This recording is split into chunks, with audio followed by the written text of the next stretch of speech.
Le président de la République reçoit un message écrit des gardiens des lieux saints, l'invitant à assister à la 32e session du sommet arabe ordinaire.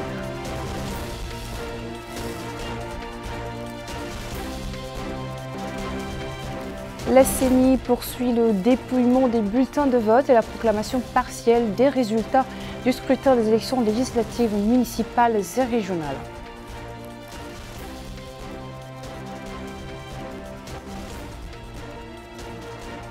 Anima, les élèves candidats au concours d'entrée au premier et deuxième cycle secondaire et au baccalauréat poursuivent les cours préparatoires.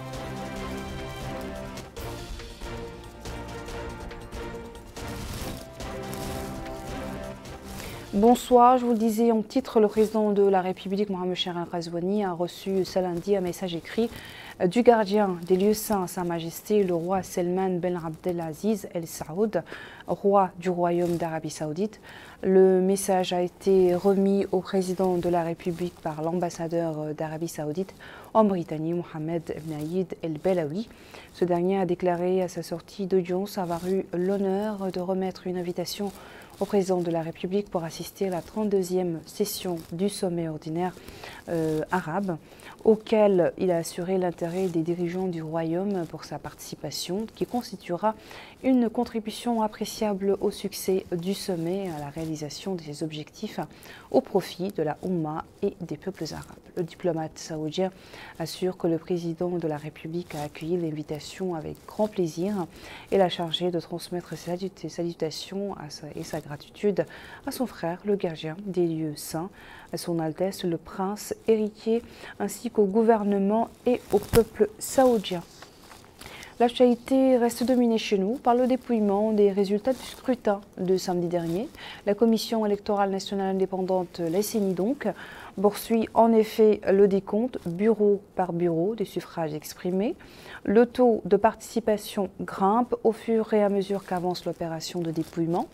Selon la CENI, il a atteint plus de 70%, tandis que le taux de dépouillement de l'ensemble des 4 728 bureaux de vote a dépassé les 40%. Il est prévu que la fin des dépouillements et la proclamation des résultats interviennent les toutes prochaines heures.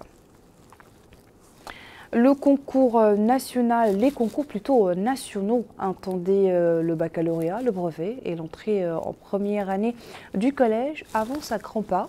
Aussi, au cours classique, les élèves candidats à ces concours bénéficient depuis le mois de mars en cours dit l'appui par visioconférence.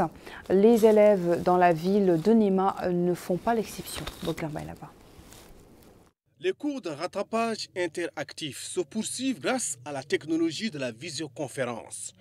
Ils sont destinés aux élèves participant aux concours nationaux dans les cycles préparatoires et secondaires. Et en aimant, les cours de rattrapage interactif sont très importants pour ces élèves pour de nombreuses raisons. Il s'agit d'améliorer les résultats scolaires et permettre les élèves à mieux comprendre les concepts qu'ils ont du mal à assimiler en classe.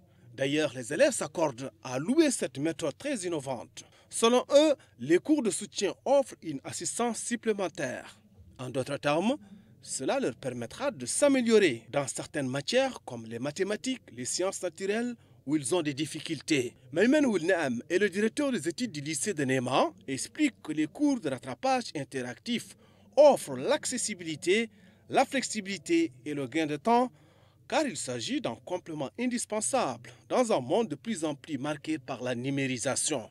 Ensemble, le ministère de l'Éducation nationale et celui de la transition numérique, de l'innovation et de la modernisation de l'administration accordent une grande attention aux technologies de l'enseignement à distance, d'autant plus que l'utilisation optimale du numérique donne une impulsion au processus éducatif en économisant du temps et des efforts. Direction la ville d'Attar pour parler des prestations gratuites fournies par le centre de santé de la ville. Ces prestations englobent le forfait obstétrical, lequel vise à réduire le taux de mortalité maternelle et infantile. À Attar, capitale de la wilaya de l'Adrar, au centre régional de la santé, une équipe est dédié au programme du ministère de la Santé concernant le forfait obstétrical. Et c'est le médecin en chef de cette équipe qui nous a reçus et a déclaré à notre micro que quotidiennement, ils effectuent 30 à 40 consultations pour les femmes. 56 accouchements sont effectués par mois. Le total à l'année revient à 1500 ou 1600 accouchements.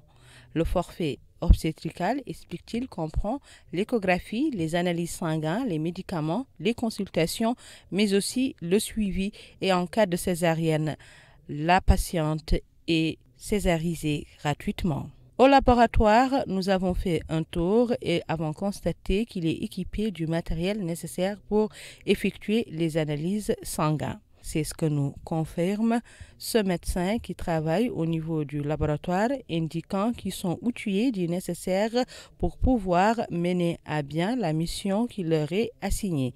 Il a indiqué que les analyses sanguines se font et que les résultats sont obtenus aujourd'hui par les patients grâce au système informatique mis en place.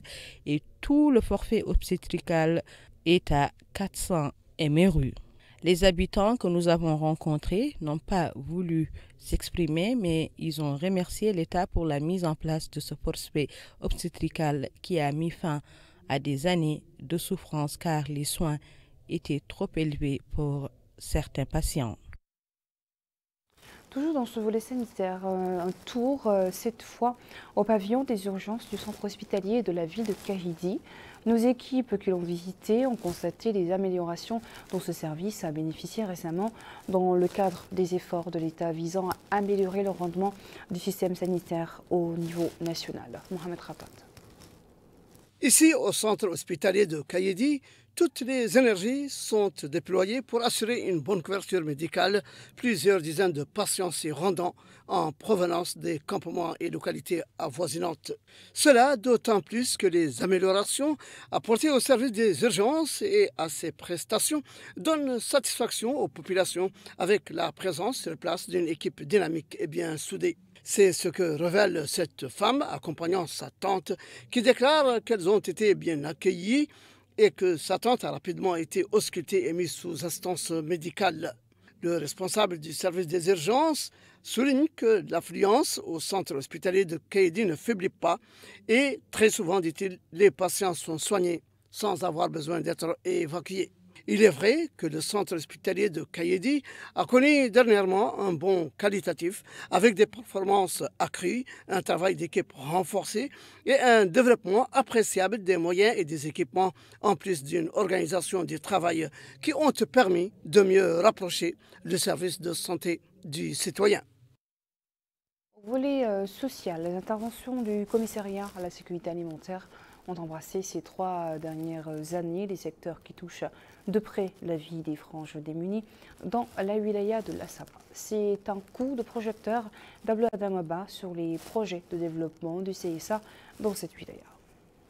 Le commissariat à la sécurité alimentaire CSA vient en aide aux habitants de la wilaya de Lassaba. Ainsi, c'est au siège du CSA à Kifa que les franges démunies de la société ont reçu les kits alimentaires mis à leur disposition. Il s'agit notamment d'oignons, de sucre, d'huile, de pommes de terre et du riz. Et cette intervention fait partie des différents programmes mis en œuvre par le CSA pour améliorer les conditions de vie des couches démunies de la société.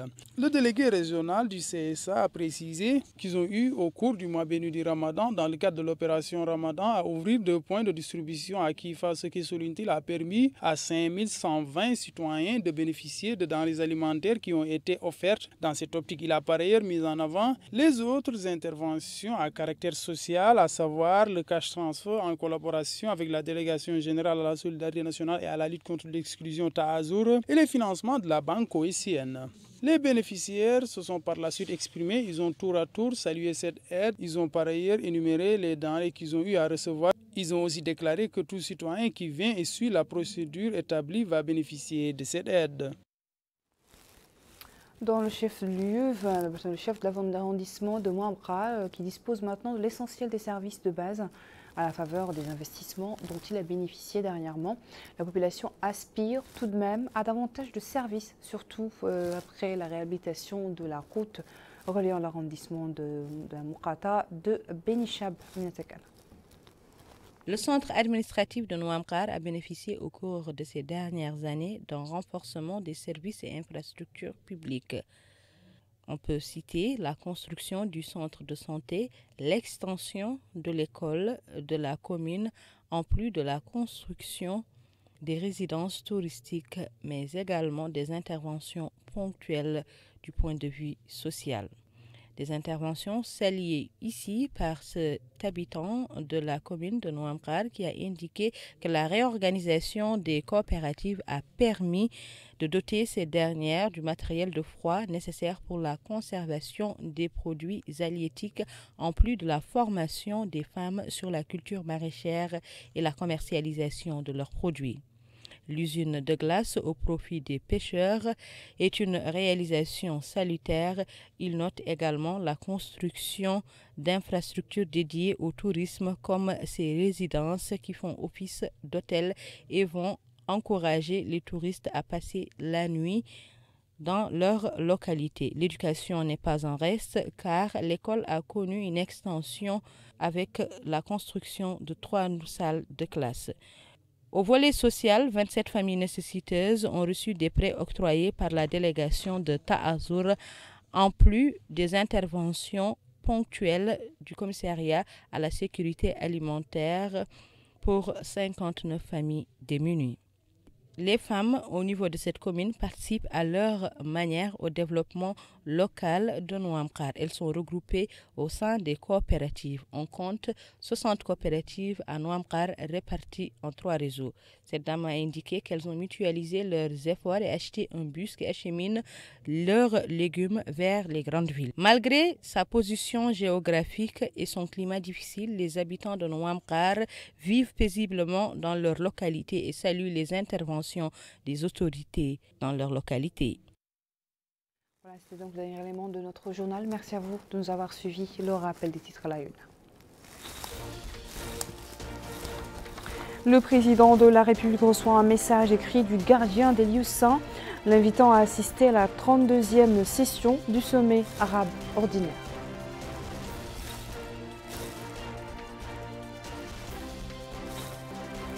La CENI poursuit le dépouillement des bulletins de vote et la proclamation partielle des résultats du scrutin des élections législatives, municipales et régionales.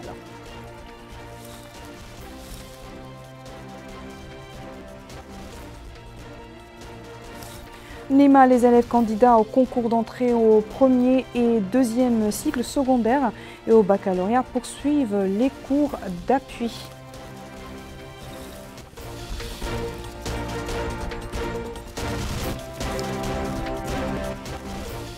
Voilà, merci de votre fidélité. Je vous laisse avec les programmes d'El Mauritania concernant aussi l'actualité du dépouillement des bulletins de vote et la proclamation des résultats du scrutin d'élections législatives municipales et régionales. Très bonne suite de programme.